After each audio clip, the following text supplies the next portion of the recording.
Eu estou muito feliz em começar o dia de hoje com a palestra da psicologia, né? O impacto psicológico do diagnóstico na esclerose lateral amiotrófica, tá bom? Então, eu vou deixar você aí e você pode chamar a Dani e a Vânia, que já estão aí de prontidão para entrar junto com você, tá bom? Ok, obrigado, Jorge. Eu estou aqui adicionando a Vânia e a Dani. Eu sou o Marcelo, sou psicólogo e moderador do grupo Procura da Ela no Facebook. O grupo Procura da Ela, que a gente tem no Facebook, é o maior grupo a respeito de esclerose lateral amiotrófica do mundo em rede social. São mais de 28 mil inscritos, com um grande número de atividade mensal, de até 15 mil pessoas ali participando ativamente do grupo. E o grupo ele tem um objetivo muito claro, né? A gente sabe que a doença é complexa, que a doença é rara e que muitas coisas são diferentes de outros procedimentos em outras doenças.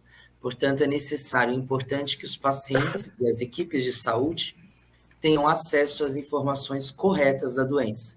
E esse é o objetivo do grupo, é uma troca de experiências entre os pacientes, familiares, cuidadores, amigos, com acesso à informação correta. Então, é um grupo que conta com especialistas em doenças neuromusculares para fazer essa mediação entre a dúvida e a informação correta. Que a gente sabe que na ela, uma parte do tratamento é ter informação correta.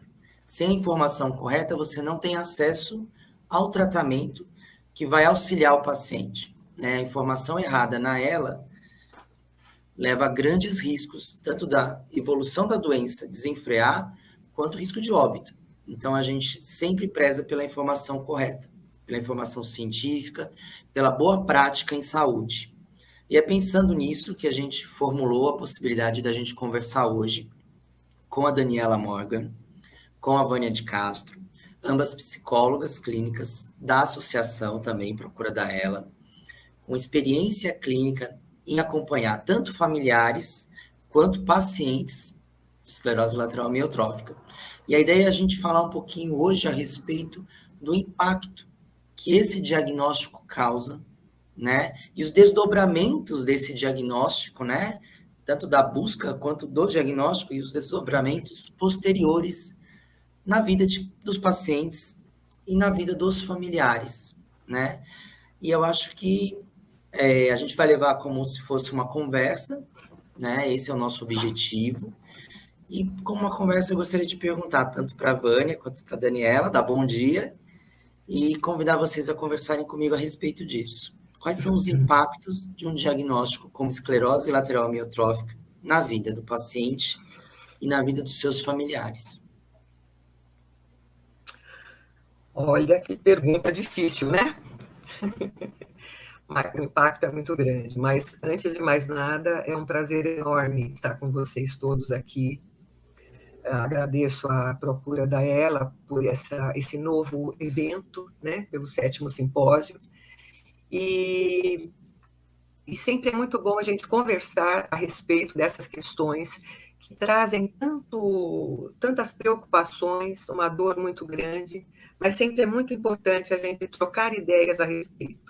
Então, como nós somos em 3 psicólogos, nós vamos literalmente conversar a respeito, né? Veja o título, né? O impacto psicológico do diagnóstico de ela. Só o título já é impactante, nós sabemos disso, né? Porém, não te aflijas com a pétala que voa. Também é deixar de ser assim. A gente conhece aquele tipo de vida que a gente tem. Quando recebe um diagnóstico, como o diagnóstico de ela, tudo modifica, tudo se transforma na nossa vida. Mas é uma experiência devastadora, a gente sabe, tira a pessoa do lugar, tira o chão, a gente sabe de tudo isso. Né? Até por trabalhar durante muito tempo com pessoas como ela, a gente sabe que é como se a pessoa caísse num poço, porque é tudo muito diferente, né? Porém, parece que qualquer palavra que a gente vá usar, nunca, nós que não temos ela, nunca a gente consegue dizer realmente o que é estar com ela, né? Então, a gente estuda e, ao mesmo tempo, a gente vai imaginando, ou melhor, tentando imaginar. Porque quem sabe de verdade mesmo é a pessoa que está com ela, né? A gente vai supondo as situações. Não que isso seja fácil para os profissionais, não é também, né? Mas aí a gente parte para a presença do psicólogo diante dessa situação, que é um quadro irreversível, né? Diante dessa situação muito doída, muito provocadora em todos os sentidos, porque é viver de um jeito que a gente nunca viveu, que a pessoa nunca viveu, né? Então, é descobrir novas formas de viver. Por mais que possa parecer absurdo isso, é assim que eu consigo me relacionar com os pacientes, pensando em novas formas, novas possibilidades de vida. Então, assim, logo no diagnóstico, é importantíssimo que o psicólogo esteja junto. A gente sabe que não é a nossa realidade no Brasil, infelizmente, né? Mas seria muito importante que o psicólogo estivesse junto com o neurologista, com o paciente e seus familiares no momento do diagnóstico. Por quê? Não é fácil para o neurologista ou um outro médico que descobriu a doença dar esse diagnóstico.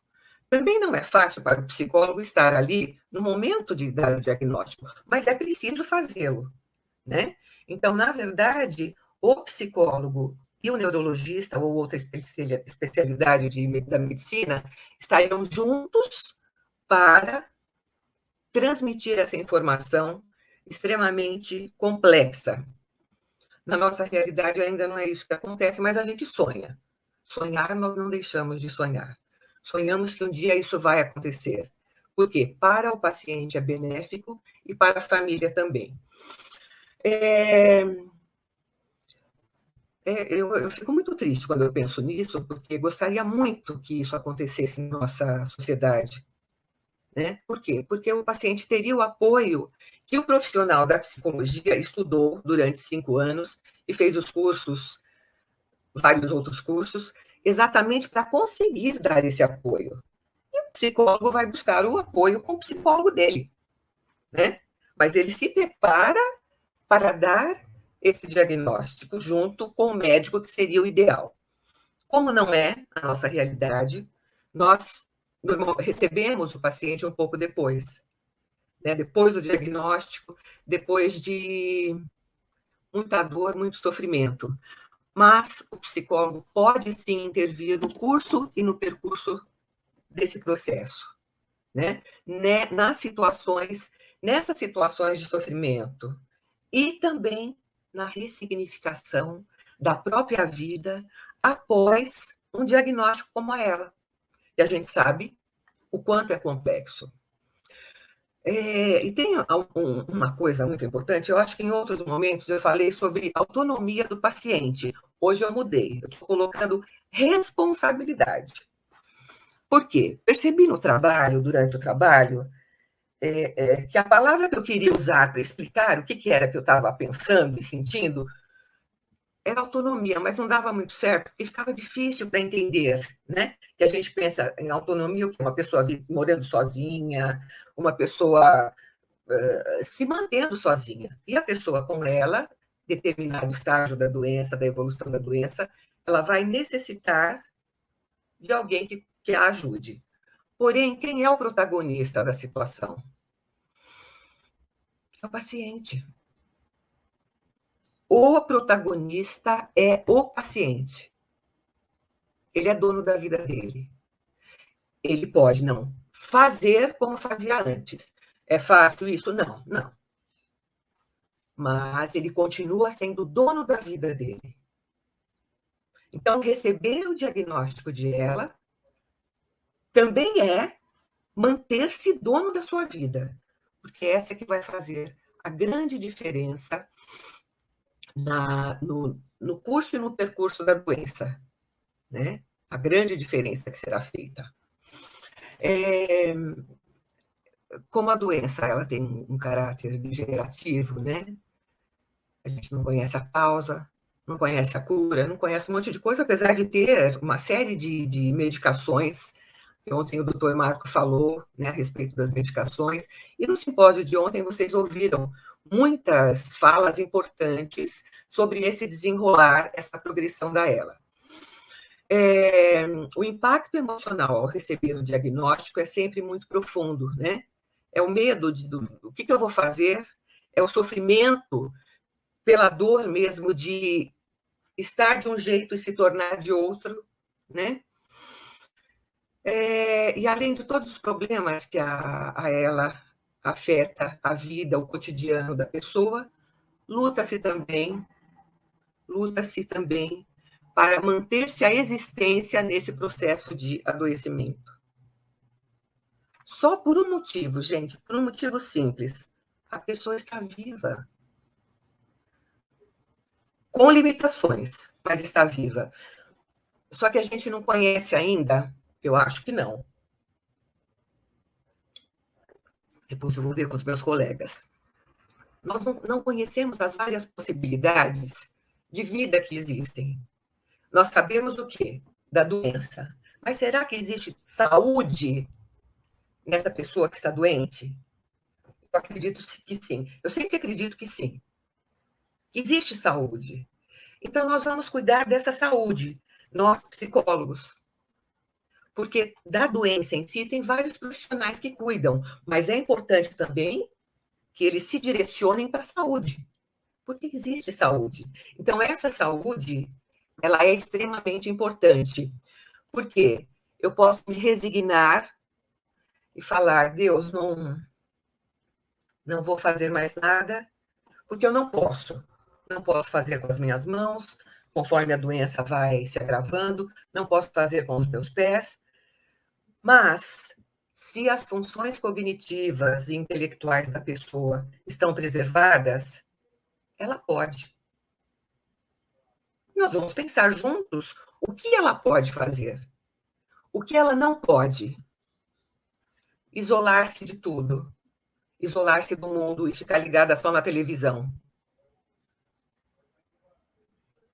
Né? A televisão, a gente já tinha uns questionamentos com relação a ela, quer receber as imagens assim, passivamente. Se a pessoa está com ela, não se movimenta, por exemplo, ou tem dificuldade de locomoção, ela vai receber mais passivamente ainda. Não pode, porque a pessoa está viva.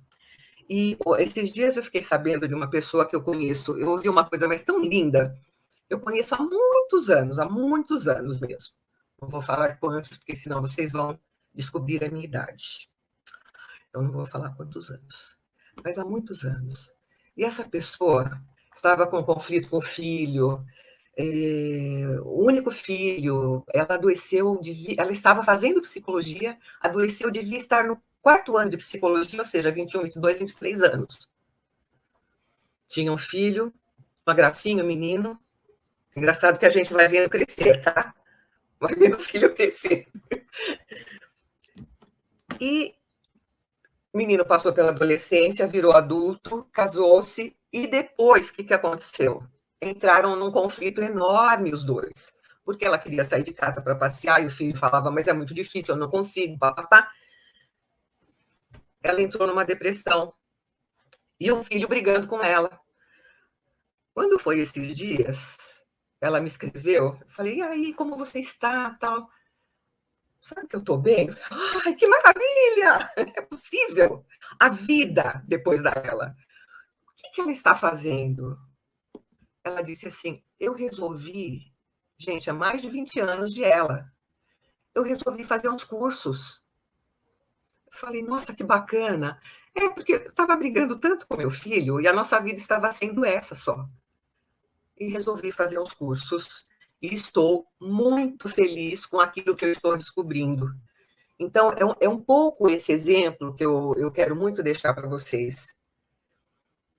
Vamos dizer assim, a pessoa, quando está com ela, o início, que é o diagnóstico, já traz um medo muito grande. Muito, muito, claro.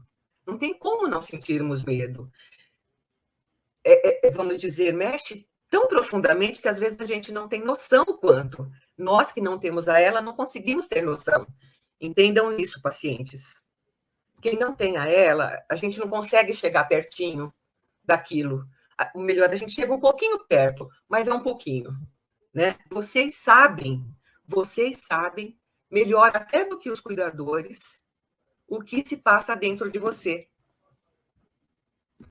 Se passa tudo isso, se passa muita coisa triste, ruim, algo, vocês vão descobrir situações novas que nunca imaginaram viver, mas existe vida. Há vida após a ela. Há vida após o diagnóstico de ela. Isso é importantíssimo. Por quê? Porque tudo leva à doença. Olha, vamos pensar, a consulta no neurologista, a consulta do físio, da nutri, da fisioterapia respiratória, da TO, todas as especialidades levam a melhorar a vida da pessoa, mas todas nos levam a pensar na doença. Então, a pessoa precisa pensar na saúde que existe nela. Pode ser um pouquinho de saúde, né? Pode ser um pouquinho, mas existe saúde. Existe, né? Eu vi muitos pacientes que, quando os netos chegavam em casa, era uma festa. Porque toda aquela alegria que existia aparecia, mesmo quando a pessoa não se movimentava. Aparecia. Né? Os olhos brilham de forma diferente. E as crianças brincando com os seus avós. Como eles são ou como estão naquele momento. Isso é muito importante. Não deixar de viver, porque é a vida, vocês estão vivos. Né? Já ouvi muitas coisas também a esse respeito, assim, que é sonho da minha parte. Mas como eu falo com outros colegas da psicologia, eu sei que eu não estou sonhando sozinha, pelo menos. Isso já é alguma coisa. Está todo mundo sonhando comigo. Há vida após a ela, mas cada um vai descobrir do seu jeito. A gente tem vários exemplos. Olha, se cada um de vocês pegar os livros que foram escritos por pessoas que às vezes não tinham nem não tinham curso superior, às vezes nem o segundo grau, escrever, contar a história dela. Né? O português manda para revisão, tem revisor para isso. Mas a história da pessoa é singular. Né? Isso que você está vivendo agora, pessoa com ela, é singular. E como transformar isso em algo que seja muito saudável para você e que você consiga viver a vida, não como vivia antes, porque a doença não permite. Mas é possível reinventar novos modos de viver. Não pensem que eu estou falando isso porque eu não tenho a ela. Tá? Então, você não tem, você nunca viveu, por isso que você está... Não, gente, eu vi várias pessoas. Vou dar só um exemplo, que acho que já está na minha hora, né, Marcelo? A gente está aqui meio calculando o horário para ninguém falar mais que ninguém, tá? Cada um fala um tempinho certo. Mas tem um exemplo de uma pessoa muito querida, já faleceu.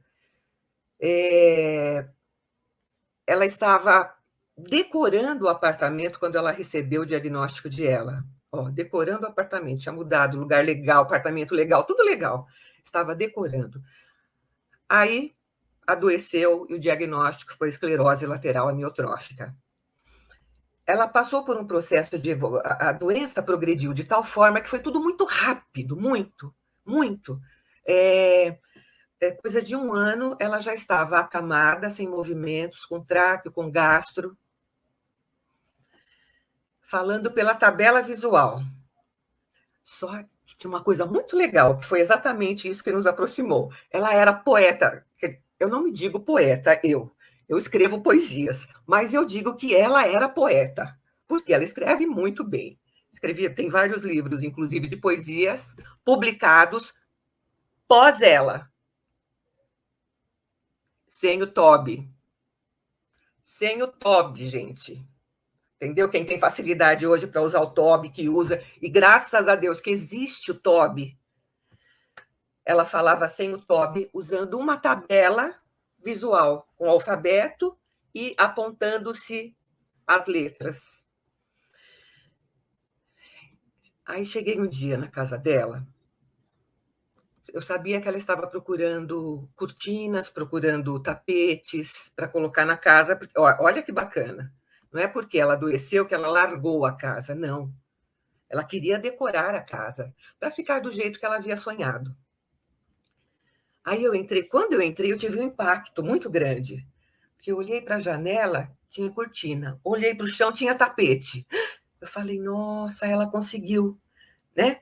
Aí me veio assim, cortina na janela, tapete no chão. Aí eu peguei, entrei direto para o quarto dela e a primeira coisa que eu falei, cortina na janela, tapete no chão. Ela pediu a tabela.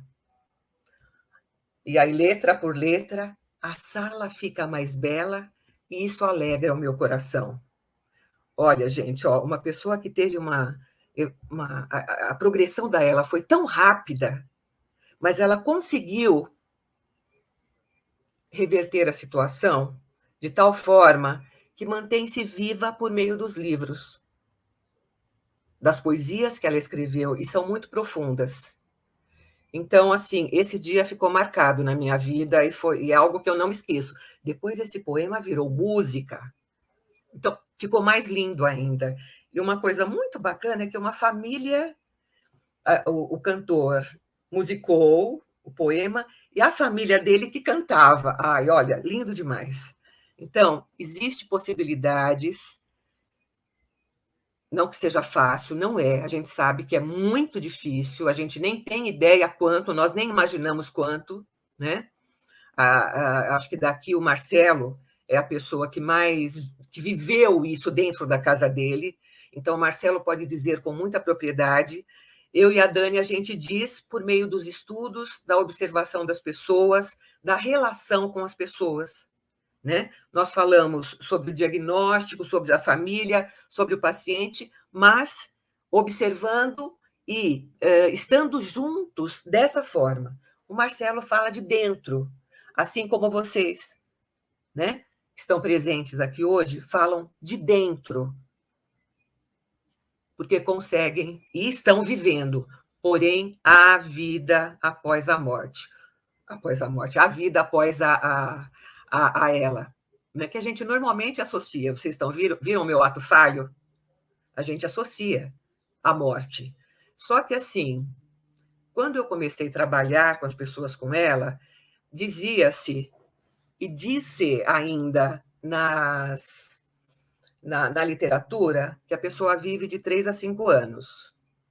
Essa paciente que eu falei, que está fazendo cursos, ela está já há mais de 20 anos que ela está com ela. Então, existe vida, sim. Existe vida após a ela, mesmo quando ela está associada à sentença de morte, como é muito comum.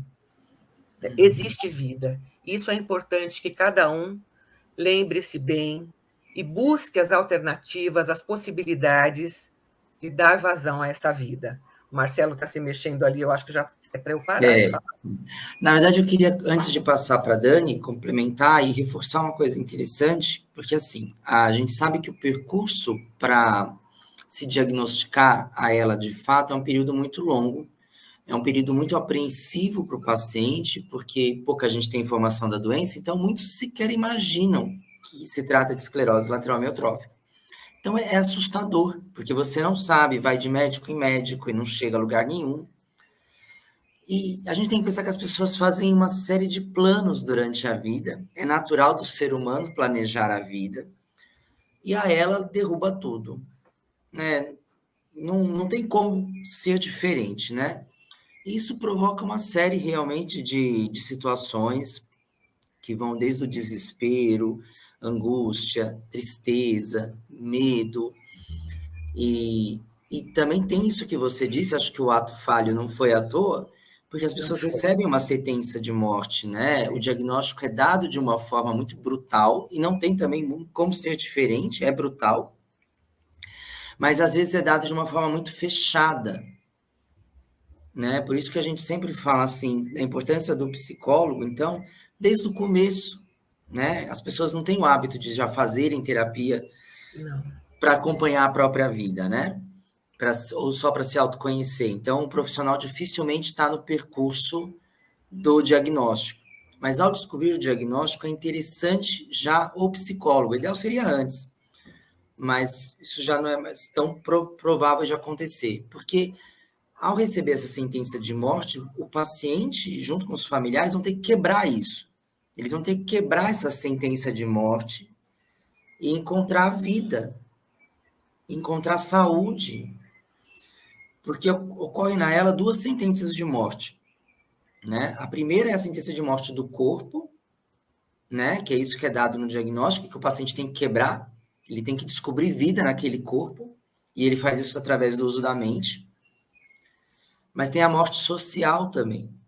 Então, é isso que você falou, o paciente ficar na sala ou no quarto assistindo televisão o dia inteiro é uma morte social. E essa morte também tem que ser quebrada, essa outra sentença de morte tem que ser quebrada. A gente tem pacientes, e tem vários exemplos. Hoje, por exemplo, vai ter a palestra da Maria Lúcia, né?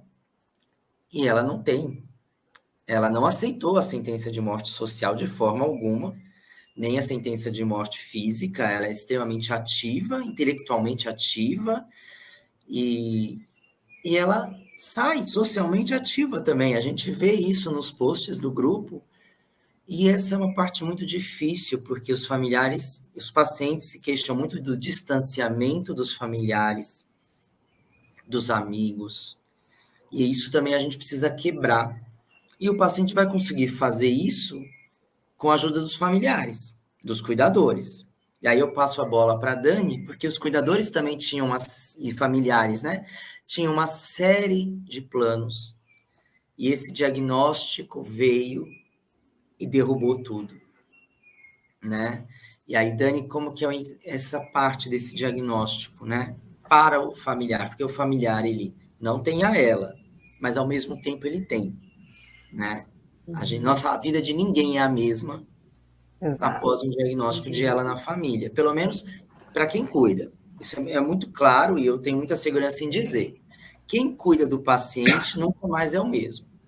Quem se afastou e não participou, talvez nunca tivesse sido próximo, de verdade. Que é uma doença que faz isso, aproxima as pessoas de alguma forma brutal também, né? Não tem muitos limites mais, porque o familiar tem uma função de sequência do paciente, né? Para fazer as coisas, para pensar junto, para decidir, para trocar, para dar banho, para tudo. Você vira uma continuidade. Isso não é fácil, ninguém se prepara para isso, né, Dani? Isso acontece. E aí, como que é, Dani? Bom, primeiro quero dar bom dia para todos vocês. Para mim é muito gratificante estar aqui hoje, né, falando desse assunto tão importante. E olha que engraçado, né, a Vânia falando, e não era algo que eu tinha pensado de trazer, mas quando vocês falam sobre haver vida na ela, me lembrei, né, da salutogênese, que acho que esse conceito, né, que foi cunhado por Antonovsky em 1979, quando ele fala sobre a salutogênese, que é diferente da patogênese, né, que ela está focada no processo de saúde e na compreensão de que a saúde é um recurso para a vida e não um objetivo de viver. Então, acho que aqui, né, para a gente pensar sobre tudo que a gente está falando, acho que ter essa estratégia de coping ajuda, né, as pessoas a lidarem melhor, tanto pacientes como familiares. E ele fala sobre o senso de coerência, né, que é uma orientação global no sentido de ver a vida estruturada, manejável e com sentido emocional. Então, acho que é isso, né, que a gente está tentando buscar dentro, né, desse aspecto, né, de que há uma vida, e a gente vai tentar pensar da melhor maneira como é que a gente lida com o pós-diagnóstico. E aí ele fala, né, que dentro desse senso de coerência existem 3 pontos que são importantes, né, que seria compreensão, manejo e significado. Então, como que acontece? Então, essa compreensão, que é o primeiro ponto, é a capacidade de compreender um evento. Então, a gente está falando dessa dificuldade e que muitas vezes a gente sabe que não é tão simples assim de lidar, porque um diagnóstico de ELA é algo que traz totalmente, né, uma desestruturação. Então, acho que a maneira como a pessoa pode compreender esse evento, pode manejar, que é a percepção do potencial de manejá-lo ou resolvê-lo, e o significado que ela vai dar para esse evento talvez seja um recurso que pode ser desenvolvido, né? Então, acho que isso tudo, né, faz a gente pensar, e eu peguei até porque eu tinha uma anotação aqui do lado, enquanto a Vânia falava, eu fui buscar, porque eu acho que é importante a gente olhar para esse outro aspecto, né, do quanto precisa se desenvolver estratégias de coping para lidar com tudo isso. E acredito também, Vânia, quando você fala sobre os livros que foram escritos, né, os poemas, é uma estratégia de coping. Se a gente for imaginar, isto é a forma como a pessoa compreende, maneja e dá um outro significado. Então, acho que nesse sentido, a gente precisa, e acho extremamente importante, como o Marcelo falou, Vânia falou, de ter o psicólogo junto. A gente sabe que é um sonho ali, né? Porque nem sempre as pessoas vão ter essa oportunidade de, desde o início, né, precocemente, ter o acompanhamento do psicólogo. E aí, falando, né, sobre a questão da família, acho que, como a Vânia falou, né, é um diagnóstico que traz muita ansiedade, traz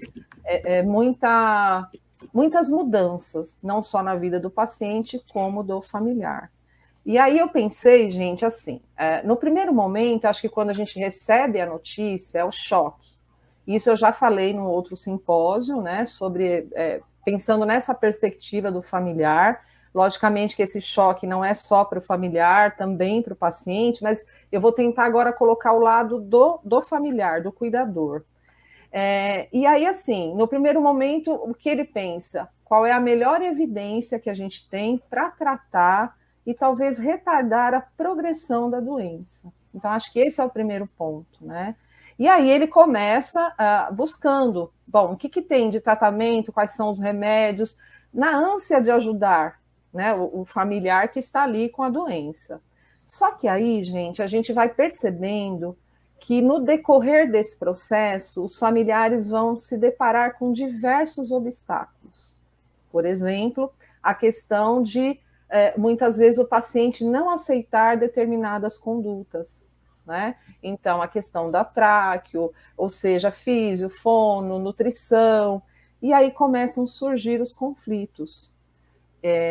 Acho importante, como a Vânia trouxe, né, de que o paciente deve ser respeitado, ele é o protagonista, só que a gente está vendo também do outro lado do familiar, que ele está lá preocupado, então ele pensa e quer fazer o melhor, mas nem sempre é aquilo que o paciente gostaria.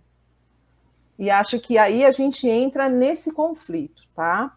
Paralelo a isso, a gente percebe, e aí eu acho que é um ponto importante, que o Marcelo, como acompanha os grupos, sabe, que a gente tem percebido aí um comportamento diferente, do qual as pessoas têm relatado sobre a questão da ansiedade, da pessoa estar mais irritada, o sono desregulado, ansioso, muitas vezes agressivo no sentido da forma como lida com o cuidador, né?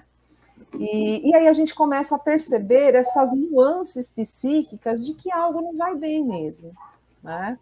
Só que aí o cuidador ou o familiar, ele começa a se questionar que apesar de fazer tudo, né, que está ao seu alcance, parece que não é o suficiente. Então a gente se depara com esses dois lados, né? Talvez para o paciente seja suficiente, mas para ele não, porque são pontos de vistas diferentes, né? Então, eu acho que assim, o que a Vânia falou sobre protagonismo, eu acho que é o primordial. A gente precisa respeitar o paciente. Porém, não tem como a gente ficar no meio disso, enquanto familiar e cuidador, paralisado. A gente tem essa coisa do ser humano de querer fazer, de querer ajudar, de querer o melhor, que nem sempre vai ser o que o próprio paciente espera. E aí a gente começa a perceber que esse comportamento ele se volta exatamente para quem cuida, né? Então, esse comportamento que os familiares trazem de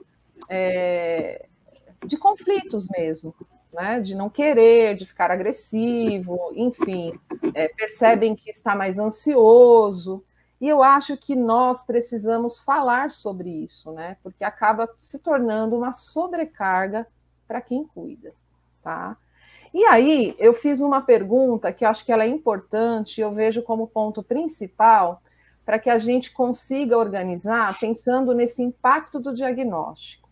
O que tem se feito a respeito dos aspectos psicológicos, para além do olhar somente para os aspectos motores e progressivos da ELA? Será que se nós pensarmos a respeito desses comportamentos que eu falei ali inicialmente, agressividade, irritação, o sono desregulado, como algo que está sendo negligenciado e, por isso, aumentando o impacto, né, vivenciado não só pelos cuidadores, como pelo próprio paciente? Acho que é importante a gente parar para pensar, né? E eu acho que a psicologia, a gente pode trazer aí uma outra perspectiva para pensar essas questões, né? Eu não anulo o que está... O que acontece, tudo que a gente falou até aqui, mas acho que a gente precisa ter também esse olhar para os aspectos psicológicos, né? Então, quando a gente fala sobre pensar a partir de uma outra perspectiva e as implicações importantes no cuidado e no tratamento da esclerose lateral amiotrófica, nós precisamos urgente considerar uma avaliação psicológica mais detalhada. Eu queria pegar esse gancho, Dani, e aí juntar também com o que a Vânia falou, porque assim, quando se inicia, quando se recebe, né, como assim, quando minha mãe recebeu o diagnóstico de esclerose lateral amiotrófica, o foco realmente é toda a sintomatologia, né, todas as questões físicas propriamente ditas, né? E ninguém presta muita atenção no lado emocional, nesse primeiro ponto, porque você tem tanta coisa pela frente, né? E no dia a dia também é tanta coisa, e a gente já vem de uma sociedade que só vai acumulando as coisas e tirando da frente, lidando com o que aparece, tira da frente. Na ELA, a gente tem que considerar, pelo que eu entendo, que a pessoa já trouxe muitas questões de toda a sua vida emocional, seus planos, tudo mais, né? Qualquer problema que você pode ter tido emocionalmente no passado, uma depressão, ou já tinha algum diagnóstico psiquiátrico ou psicológico, ou já teve muitas decepções na vida, e você vai indo, e aí vem um diagnóstico desses, em cima disso tudo, e a pessoa precisa dar conta, né? Às vezes o paciente acha que precisa dar conta porque ele sabe que o corpo dele não vai mais dar conta, então a mente dele, ele tem que dar conta. Então, ele se agarra nisso, de que ele tem que dar conta, de que ele tem que estar bem. No caso, às vezes, quando eu penso na minha mãe, eu acho que ela dava conta porque ela precisava estar forte para a gente ser forte. Então, ela tinha essa responsabilidade. Ela não podia cair, porque senão a gente poderia cair também. Então, ela também tinha essa carga de estar forte. E aí não entra o psicólogo na hora certa, que é justamente desde o começo, porque é aí que você vai ter que se organizar. Como a Vânia falou, você vai ter que ressignificar a sua vida. E você não vai ressignificar de um dia para o outro. É uma construção que o psicólogo vai fazer junto com a família. Acho que, como a Dani falou, né, Vânia?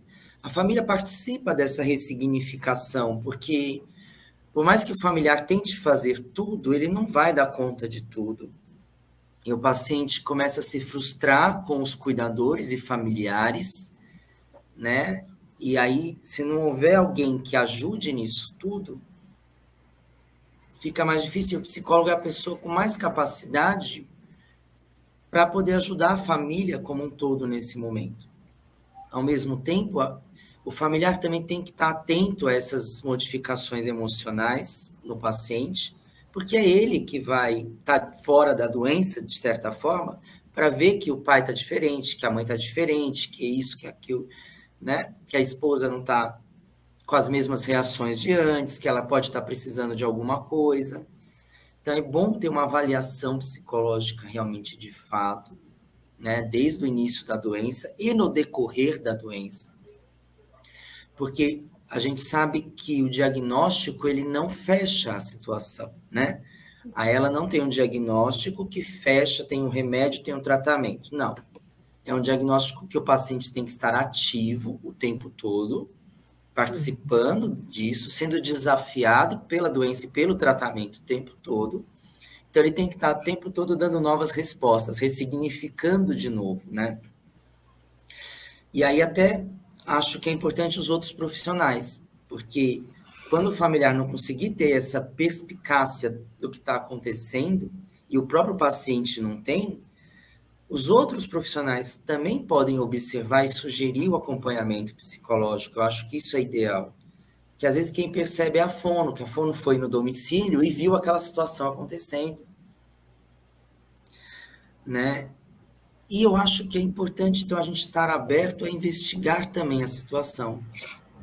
A lucidez, muitas das questões que disse da ela, né, que o paciente fica lúcido, preso dentro do próprio corpo. Mas a lucidez, ela é relativa para qualquer pessoa, com a doença ou não, no sentido dos abalos emocionais que a gente sofre, né? Das decepções, das frustrações. Então, o acompanhamento psicológico, ele vai ajudar nesse ponto, né? De alguém de fora te ajudando a ressignificar a vida. E eu acho que é importante isso, porque acho que é como a Vânia falou, da gente encontrar a vida. E você trouxe, né, toda a questão teórica, quer dizer, não é uma coisa que a gente está criando, é uma questão que existe. A importância desse olhar para a vida. E aí eu fiquei pensando uma coisa que acho que a Vânia, como atendeu os pacientes, atende mais pacientes de ela, né? Ela pode falar um pouquinho para a gente, que eu acho muito importante, é que assim, muita gente não consegue entender. Mas como que o psicólogo vai atender um paciente que não fala? Né? Então, muita gente não indica, muita gente não sugere, muito familiar não pensa ser possível que o paciente faça terapia, porque ele não imagina como se dá um processo terapêutico com um paciente sem condição de expressar, mas sem condição de expressar a forma como a gente está acostumado. Exatamente. Existem várias formas de se expressar. E aí eu queria que a Vânia falasse um pouquinho sobre isso, né? Como que é ser psicóloga de um paciente que não consegue falar o que está sentindo? Qual é o caminho que você usa? Não é um caminho fácil, né? Não é o caminho que aprendemos na faculdade. Não é o caminho que aprendemos nos livros. Por exemplo, a psicologia é igual à narrativa, discussão, fala, conversa. E quando não é possível você ouvir o som da voz, a pessoa não consegue articular, não existe mais psicologia, não se pode fazer um trabalho com o paciente de esclerose lateral amiotrófica porque ele está no estágio avançado? Será que é isso? Não, sempre é possível. E aí é a questão de usar a criatividade e manter a sintonia com o paciente. O que essa pessoa gosta? Antes de ficar doente, o que ele fazia, o que gostava? Será que ele gosta ainda? Então, essa interlocução, ela é constante com a pessoa, com ela. E o trabalho é feito em cima daquilo que é importante para ela, não daquilo que é importante para a família ou para o psicólogo, muito menos para o psicólogo, né? Teve situações, engraçado, né? Estou lembrando, gente, lembrar de várias pessoas.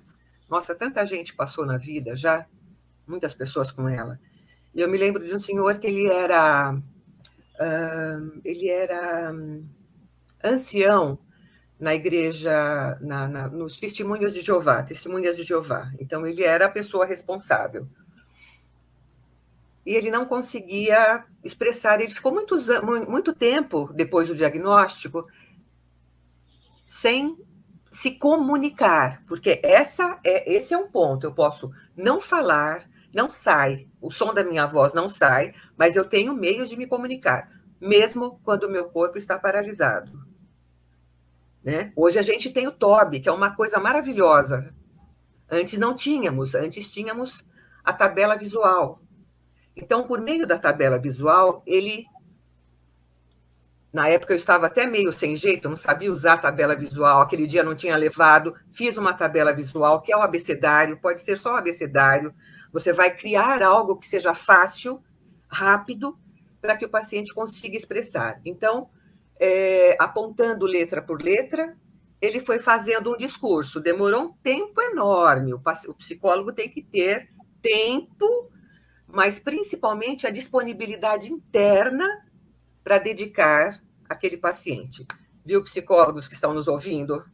Isso é muito importante, né? Se o psicólogo não tiver tudo isso, é melhor não atender, porque cria-se uma situação de extrema ansiedade, né?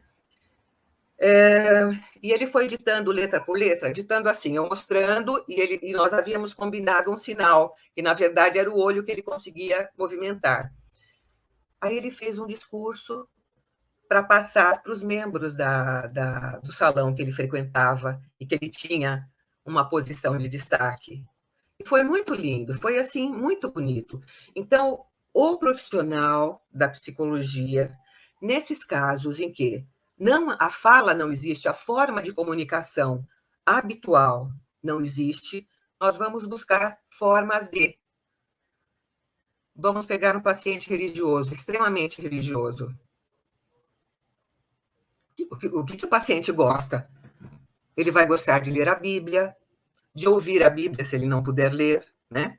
Às vezes é possível alguém ficar movimentando as páginas e ele ler. E às vezes o psicólogo, independente da religião dele, ele também pode fazer isso. Ah, tá, mas eu não gosto das religiões afro-africanas. Tem outro nome que eu esqueci. Mas, enfim, não gosto das religiões afro. Não importa, para o psicólogo não importa.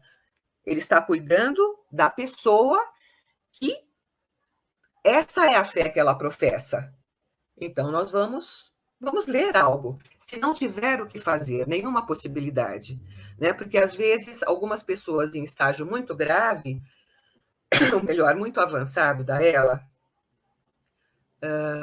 a movimentação do globo ocular é muito leve, né? Então, você tem que tomar um cuidado muito grande para não cansar, não fadigar mais essa musculatura.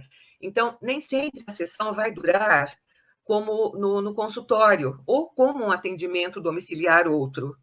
E isso você vai, dentro da ética, que a gente tem o nosso código de ética, nós vamos trabalhando, conversando com a família, conversando com o paciente, para fazer algo que seja possível para ele participar da forma que for possível.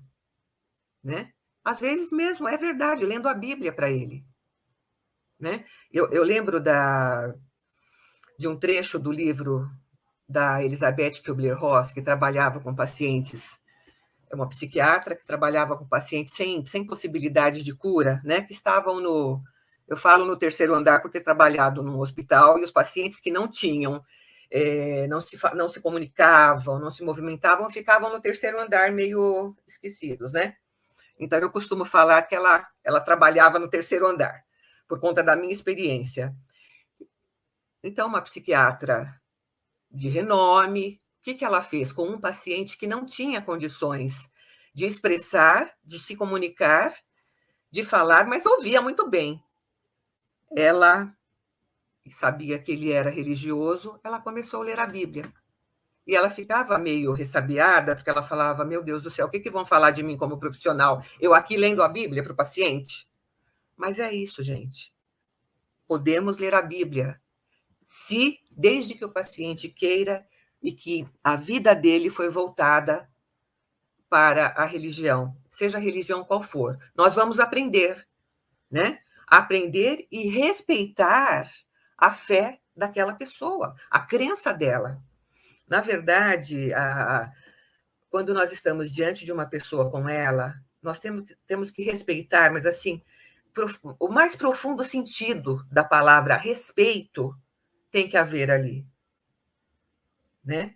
Claro, com o paciente, com os familiares, com quem está à volta, é respeito. Respeito e responsabilidade do profissional também. A gente chama a responsabilidade do paciente, por quê? Para ele não ficar inerte na cama, porque é o que se espera.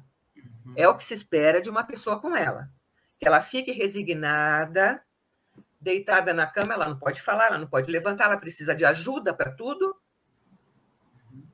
Ora, mas ela está viva e cognitivamente está funcionando intelectualmente, a não ser em casos que a pessoa não esteja com algum quadro demencial, né? Que a gente sabe que existe também. Mas, se a pessoa está bem cognitivamente, e se ela ficar deitada, existe até um termo para isso muito triste, não sei se vocês lembraram, Dani e Marcelo. A pessoa fica deitada, fazendo o quê? Esperando a morte chegar. É isso que a gente conversa sobre, que é a morte social, né? Isso. E como que o profissional vai quebrar isso, né?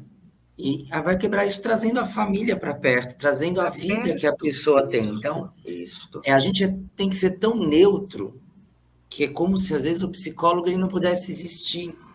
Mas, ao mesmo tempo, toda a sensibilidade que ele puder ter dentro dele, por isso que o psicólogo tem que ler, tem que assistir filme, tem que viver, porque ele tem que usar toda a sensibilidade de forma que não vai ser mais dele. A sensibilidade vai ficar em prol ao paciente. Você não tem receita, né, Marcelo? Não tem. Mas uma das coisas que eu fiquei pensando, no que a Dani falou, e eu queria que ela pudesse... A gente tem mais 6 minutinhos só, né? Passa muito rápido. Que a Dani falou um pouco daquelas questões das reações emocionais que o familiar observa no paciente, que traz toda uma dificuldade de relação, porque as relações mudam com a doença e é preciso ressignificar também isso. Também. Mas eu fiquei pensando, Dani, um pouquinho, qual é aquele momento, se é que existe um momento ou um elemento que a gente possa perceber, nossa, essa reação está forte demais. Eu acho que isso precisa de um cuidado a mais, precisa de uma boa investigação, às vezes uma investigação psiquiátrica, às vezes uma investigação neurológica. Por quê? Todo mundo é ser humano, então todo mundo tem um limite do quanto consegue aguentar de sofrimento. Então, tem hora que a gente derrapa na vida, né? Quem recebe um diagnóstico desse tem muito mais chance de derrapar. E para colocar o carro de volta, né, para ressignificar, né, essa estrada, às vezes precisa de uma ajuda até além do psicólogo, né, Dani? O que as famílias podem prestar atenção para falar, nossa, é hora de... Acionei um sinal de alerta, preciso cuidar melhor disso. Assim, né, quando a gente fala sobre a importância desta avaliação, acho que é importante o conceito que você traz desse comportamento que chama atenção, né? Quando eu preciso procurar uma ajuda mais especializada diante disso. A gente sabe que, por exemplo, a questão da depressão, né, como é muito comum dentro, né, do grupo, as pessoas relatarem, mas acho que assim, né, quando a gente fala da depressão, a gente precisa entender que a depressão ela tem um componente genético, mas ela também tem um fator ambiental. Então, por exemplo, a gente pode ter uma predisposição a ter uma depressão e o ambiente pode favorecer. Então, pensando que o ambiente, a gente está falando um diagnóstico de uma doença que é como a ela. Então, isso pode ser um fator desencadeante se tiver uma predisposição genética. E aí a gente está falando assim, né? Quando isso chama atenção, o que percebe-se é que, pelo menos acompanhando os grupos, de que os pacientes, às vezes, estão medicados para depressão, para ansiedade, enfim. Mas, nesse sentido, a gente precisa ter uma atenção maior. E aí eu acho que é esse comportamento que sai um pouco, né? Então, uma oscilação de humor, que a pessoa começa a perceber, né? Ora ele está bem. E quando eu falo oscilação, gente, não é de manhã está bem, à tarde não. É uma oscilação de humor para uma irritação maior, coisas que às vezes os familiares não percebiam isso anteriormente. E aí a gente precisa olhar por quê? Porque alguns antidepressivos eles podem ajudar com os sintomas da depressão, mas desde que a gente saiba que tipo de depressão que esse paciente está vivenciando no momento.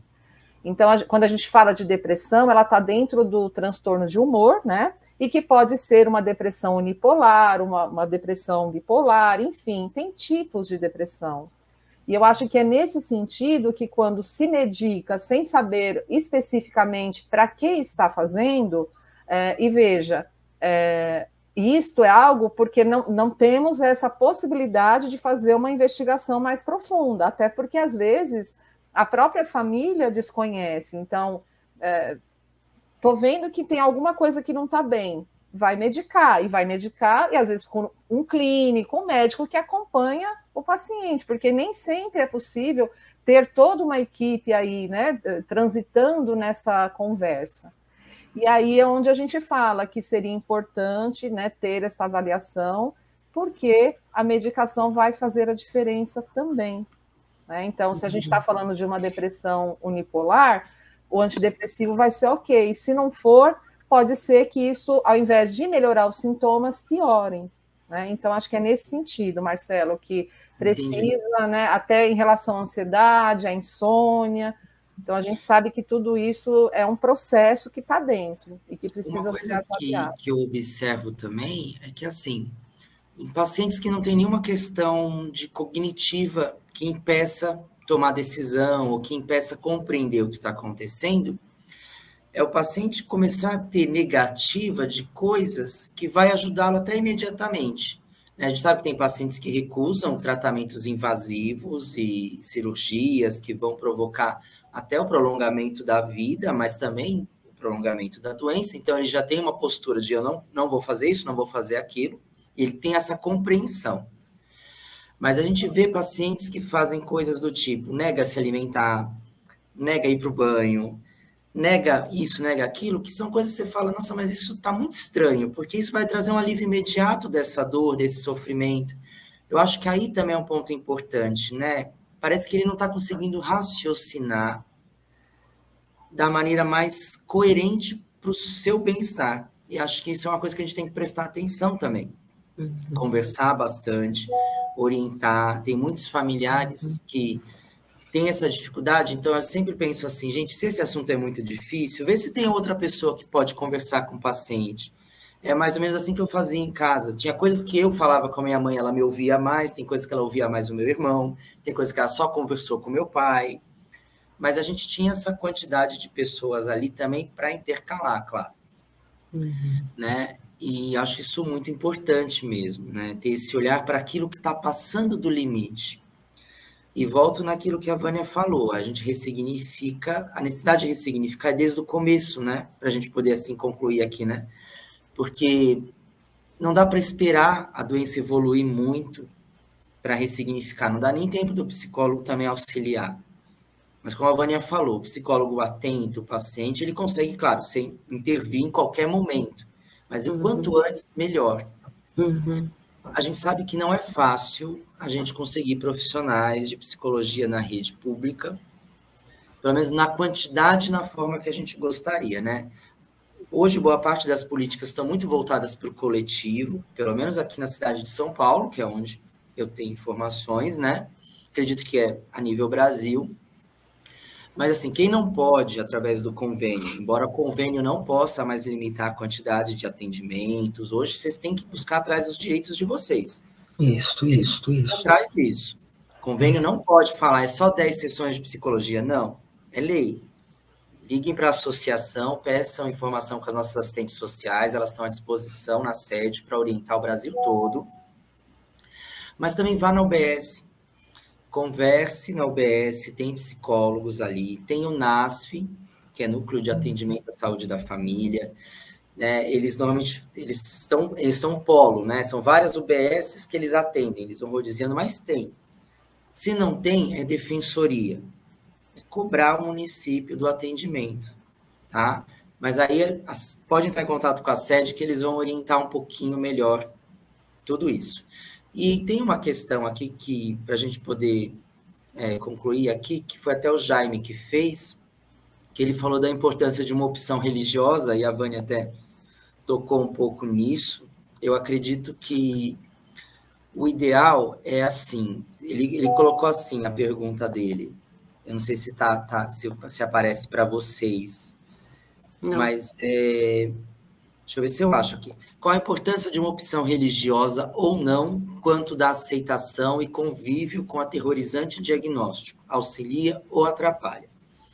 Bom, minha mãe era muito religiosa e eu sinto que para ela trazia um alento. Eu acho que depende da sua relação com a religião.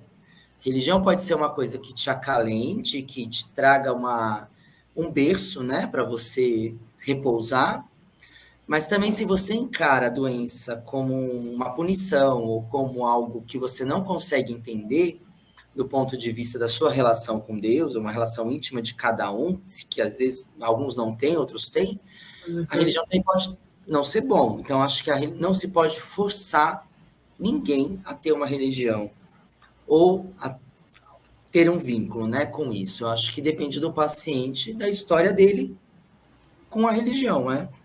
Não sei, acho que se a Vânia quiser falar um pouquinho sobre isso, a gente tem 4 minutinhos, Vânia. 4? Sem pressão. Tem vários estudos que apontam que a pessoa religiosa ela tem um jeito diferente de lidar com uma doença grave como a ela, né? Pelo fato de confiar em Deus, pela fé, por poder falar abertamente, inclusive, que acredita em Deus e tal. Então, isso ajuda muito, ajuda. A gente tem vários estudos tratando desse tema em psicologia e religião, e que isso é possível. Esse conforto, além do conforto recebido pelos familiares, mas o conforto pela credibilidade em Deus. Então, é algo favorável, mas depende muito, claro, de cada pessoa. A gente tem ateu, há pessoas que não acreditam em Deus, e daí? Daí nós vamos nos relacionar com esse jeito dele ser, e com essa crença que ele tem, ou a não crença em Deus, né? Mas, pelos estudos, a gente observa que a pessoa que tem uma crença, ela leva de um jeito mais leve. Com isso, eu não quero dizer que a pessoa leva, por ter uma religião, leva de uma forma mais resignada. Não. Porque a resignação me parece que é exatamente o que não pode acontecer com a pessoa que está com ela, né? A força, a ressignificação da vida, a responsabilidade precisa acontecer. Mas se resignar e aceitar, apenas não. Então, assim, é uma das questões que, às vezes, pode trazer alguma complicação, porque a pessoa é extremamente religiosa. Deus quis assim, né? Se for assim, a gente também aceita. Mas nós vamos trabalhar com essa pessoa para entender esses motivos, para compreendê-la na sua situação existencial e ver o que é possível fazer, porque as pessoas têm escolhas, né? As pessoas podem ser responsáveis, devem ser responsáveis pela própria vida, mesmo estando com ela, é possível. Mas a religião funciona de um jeito muito saudável para muitas pessoas. Isso eu acho muito, muito importante na minha forma de ver, Marcelo.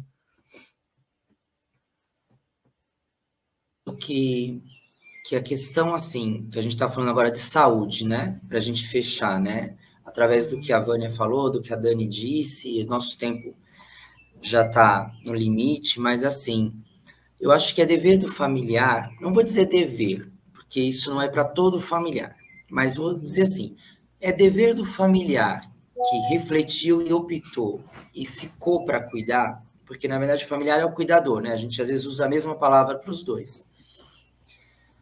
Ele fazer com que o dia a dia do paciente tenha saúde, apesar da doença.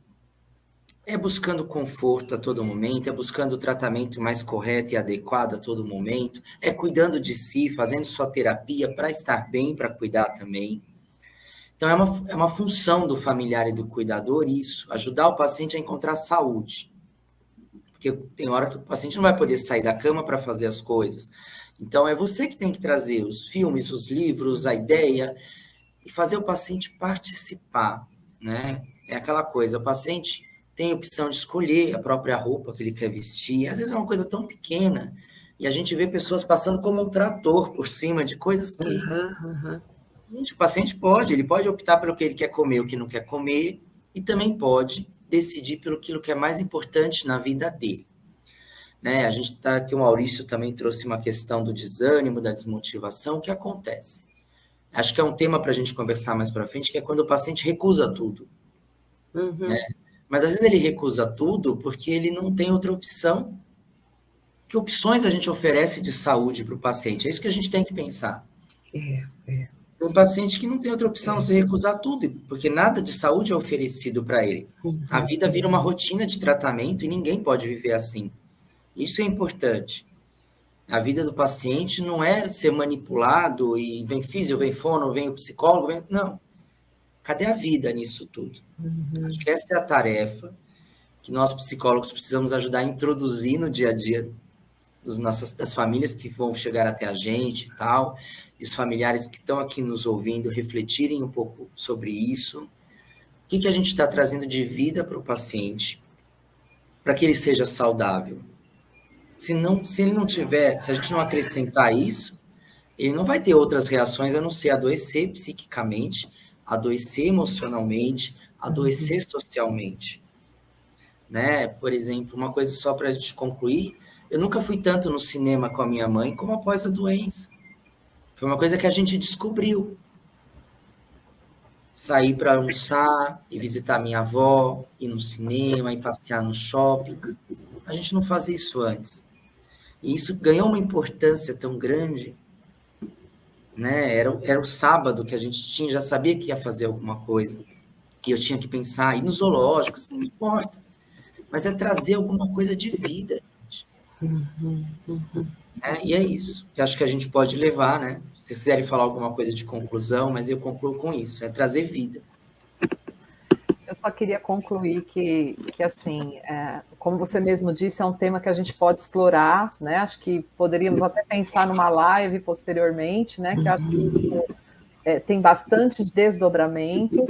Falando do ponto de vista do familiar, eu acredito, Marcelo, que também tem um lado da dificuldade, né? E acho que isso que a gente precisa tentar organizar, sabe?